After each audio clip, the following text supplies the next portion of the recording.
Welcome! In this series of videos, we will cover the design and implementation of a project, from initial design through coding and development to testing, using the PowerBasic Windows compiler.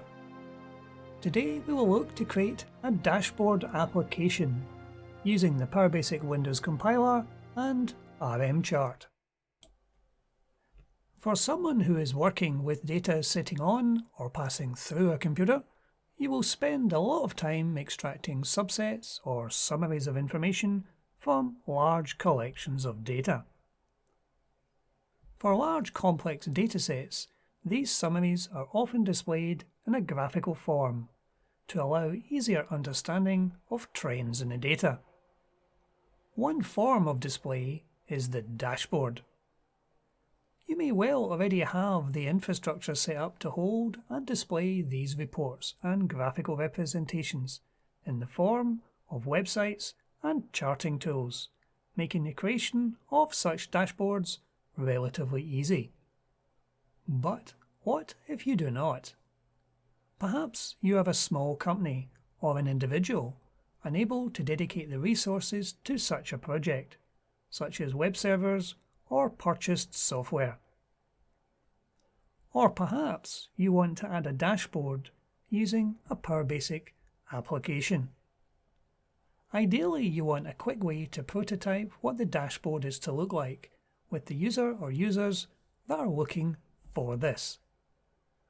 Once you have the look of the dashboard agreed, you will also want to move to getting the code done quickly. This is what we are going to be doing in this project. We will use the free third-party charting utility RMChart to design our dashboard and the PowerBasic Windows compiler to create the application that will display this dashboard. Before we start designing our dashboard, we first need to install the RMChart software. I've provided this in an rmchart.zip file. If we unzip the file,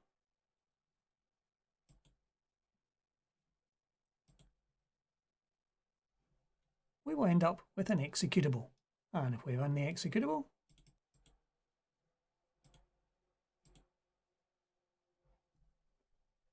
and we will install RMChart to our installation folder.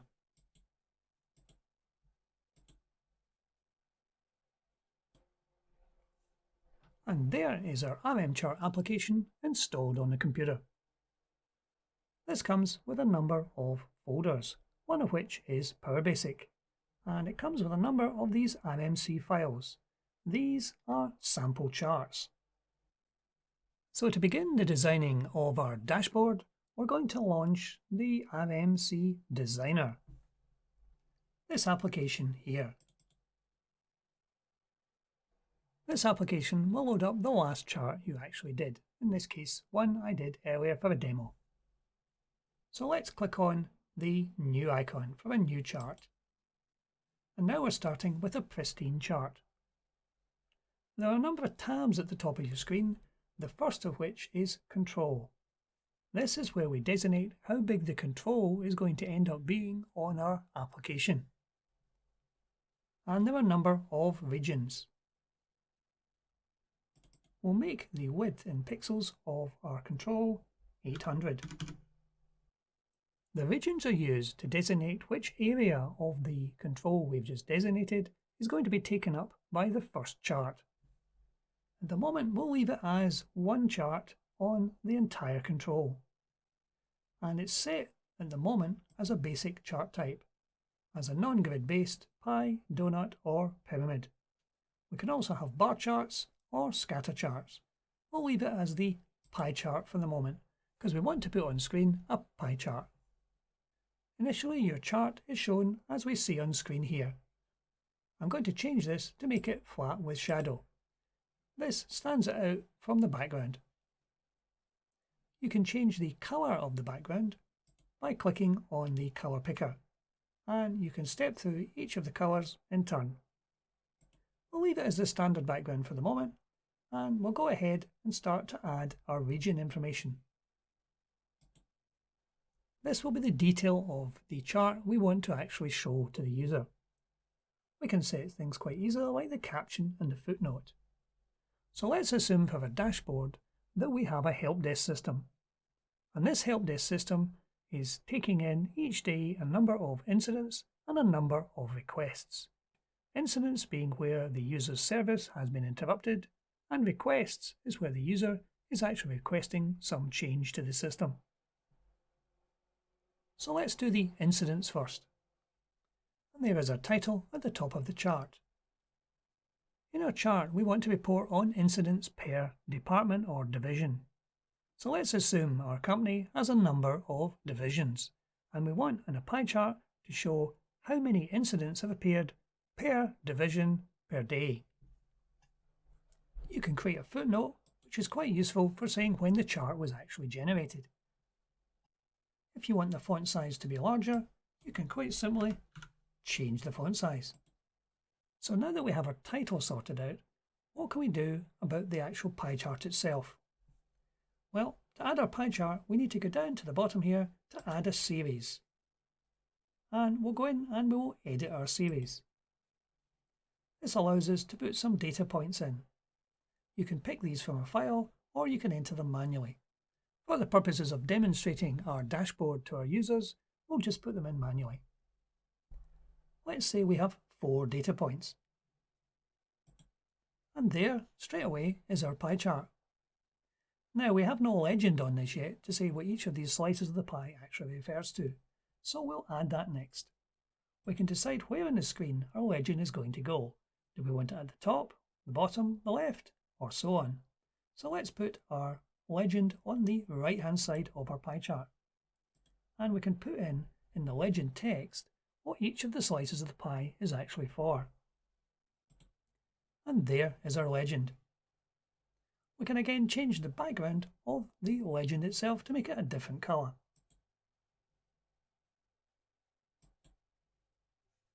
So that's a basic pie chart. How can we make it look more presentable? If we go back to the Edit series, we have a few options we can pick. It will designate the colours automatically, but we can change any of these colours. We'll leave it as the defaults for the moment. We can change the style of the pie chart from being a flat pie chart to being a flat pie chart with gradients. Or we can make it a complete 3D one. This makes it stand out to the users even better. We can make the colour transparent, and we can start to consider putting on value labels. We can put the percentage, we can put the absolute values, or we can put the absolute values and percentage. If the user wants one of the pie slices exploded, we can make the biggest slice or the smallest slice or a particular slice number explode. So we can see from this the red slice, which is facilities, has the highest number of incidents per division. Now in a few moments we've created a pie chart on the screen. So if we save this, we can actually save the format of our design to disk.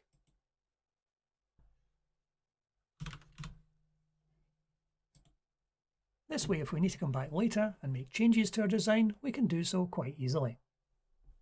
And once you have shown this to the user, if they decide they want changes, you can quite easily do that. Let's say, for example, they prefer the legend at the bottom of the screen. Now we have the legend at the bottom. So now that we've handled incidents, how do we get the requests pie chart on the same screen?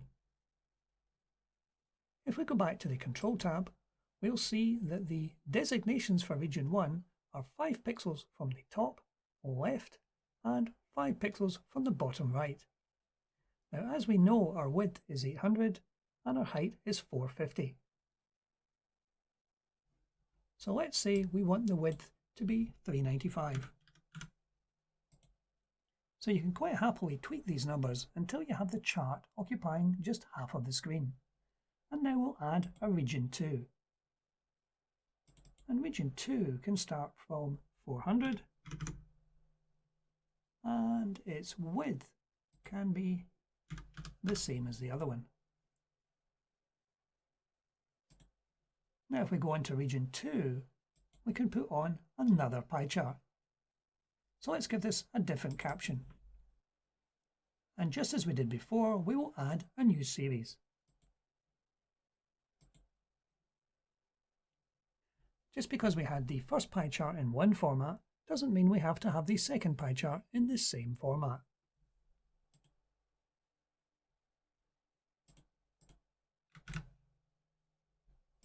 But in this case, let's go for that. And just for clarity, I think we'll change the colour of the slices of the second pie chart.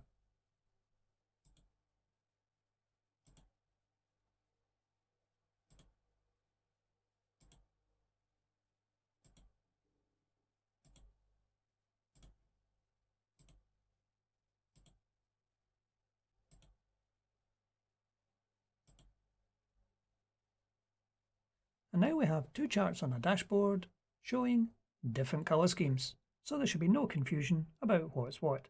The first is incidents per division and the second is requests per division. So we can quite easily see we can add two individual, quite separate charts to our screen.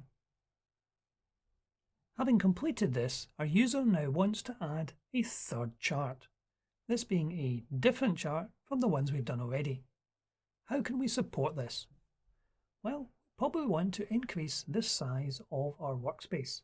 So we'll go back to the control and we will increase the size from 450 in height and we'll make that up to 600.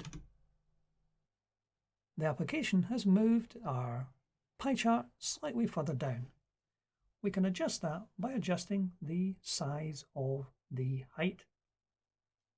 In this case, we'll set our height to 440 as we did before. That leaves us space at the bottom of the screen for another chart. So this would be region 3. We'll need to add this one as well. And we're going to change this to be a line chart rather than a grid-based one. And this can appear at the bottom of our screen. So as we did before, we'll go to region 3 and we'll put some data in. We will probably have to do some manipulation of the positioning on screen to make this look really tidy. But let's for the moment just put some data in to see what we can display.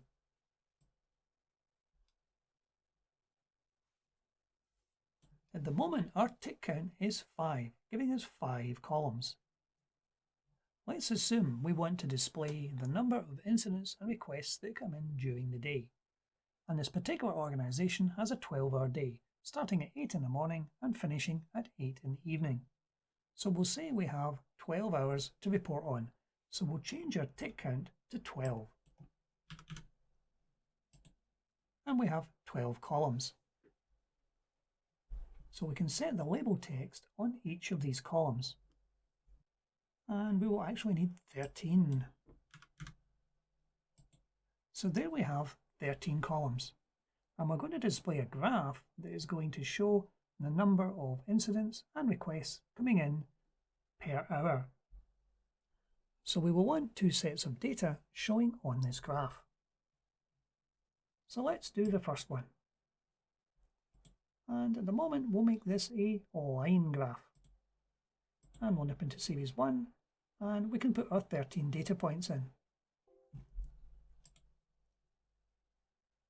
At the moment our graph is going from 0 to 100 and the figures we're putting in are not showing up very well. So let's go back to our region.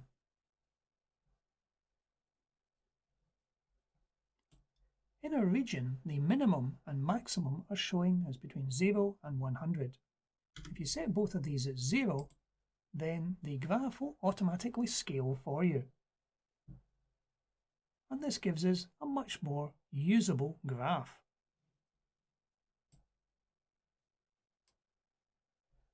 If we want to change the way the graph gets displayed, let's go back to the Edit series and make a few changes. We can change the type from line to area. As we're going to be displaying two sets of data, area might not be the best one for this. So let's change it back to line. We can change the style to being 3D. this is another option. Let's try the other ones. Cable looks good, and we can also put on a symbol to show where the points are. We'll go for the bullet. And of course, you can change the colour to any colour you wish. Let's try blue. So having set the first one, we need to put some kind of legend in to give us an indication that what this is actually representing. So if we go back one stage, and we go back up, and we will add a legend. And our legend text, the first one, we will make incidents. So we've got blue for incidents, and we're going to set up requests next. So we're adding a second series. And we'll make it also line of area. And we will go in and we'll edit this one as well. And we'll make this the same type as we had before.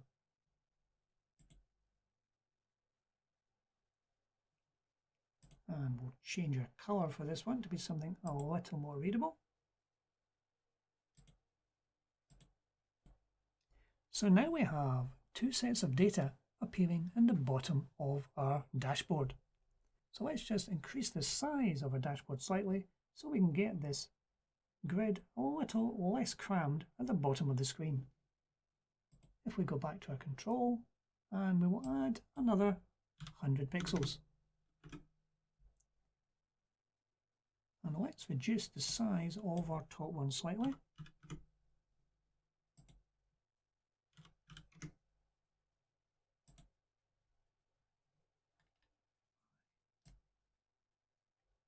There we go, that's better.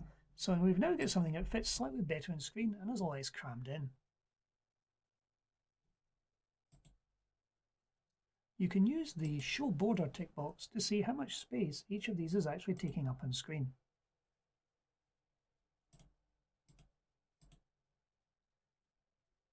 So now we have some figures appearing on screen in a nice, clean looking dashboard.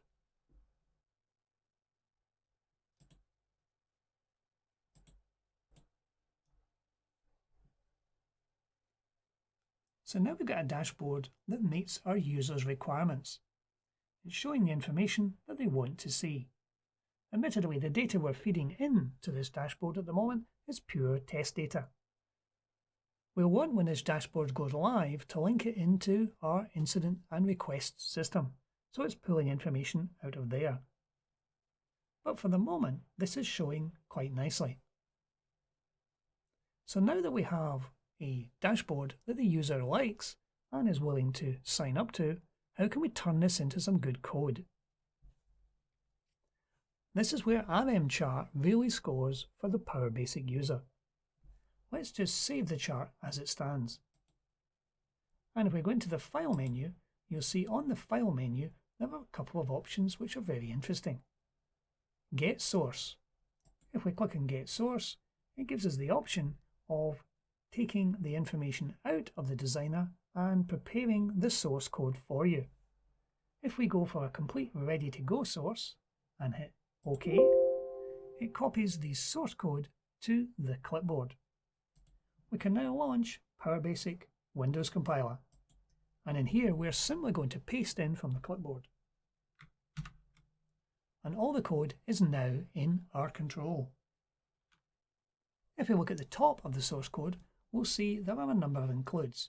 The standard ones you would expect, like the Windows 32 API and the common dialog. This additional one at the top is this RMChart include file. Now, since we installed RMChart on our computer, it knows where that file is and has put it in automatically. So what we will do is we're going to copy RMChart include to our own folder. And we'll put this in our code folder. And therefore we can amend this path just to be the local path. And if we try compiling that now, we will compile that into our local folder. And we'll call this demo. So having changed the path to the RMChart include file, let's try compiling this application. And it compiles quite cleanly. And if we go into our folder, we'll see our demo.exe is sitting in there. If we try running the executable, we'll see that our dashboard appears as if by magic on screen, with all the data we'd put into the designer. All three charts are now showing. There are three buttons at the bottom of the screen: Close, which will exit the application; Print, which will attempt to print our dashboard on your printer; and Save Bitmap. The Save Bitmap button actually saves a file in JPEG, PNG or EMF formats. This allows you to take an image of what appears on our dashboard. And if we save that to file and come out of our application now, we'll see there is our dashboard.jpg.